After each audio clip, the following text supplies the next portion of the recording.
Thanks for staying with News 3. President Trump says the best way to protect our students is by arming teachers, specifically those with a military background and comfortable with firearms. But a local veteran and teacher says this is not the answer. Our Amanda Quintana is here with why he says this idea won't work. Amanda. Yes, well, there's still a lot of questions to be answered about this whole idea. President Trump suggested today at the CPAC convention that teachers with experience with firearms should get concealed carry permits to protect students in class. And he's brought this up before, but this local social studies teacher does not want to carry a gun in his classroom, even with his military training.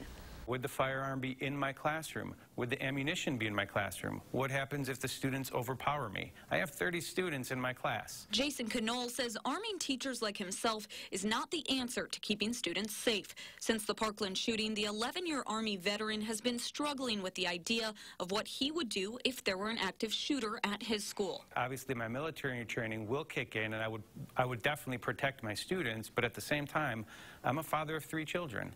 He says adding another gun to that situation. Is it my job then to protect my students, or is it my job to take down the threat?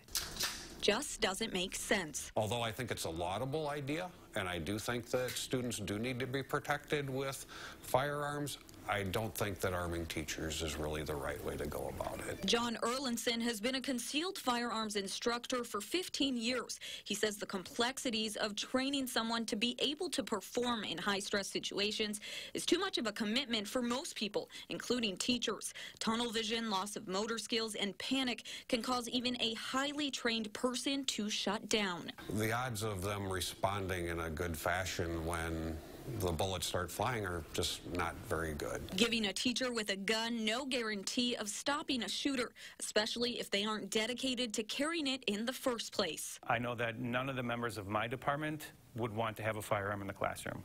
I don't want the firearm in my classroom. I want more books. I want more supplies for my students.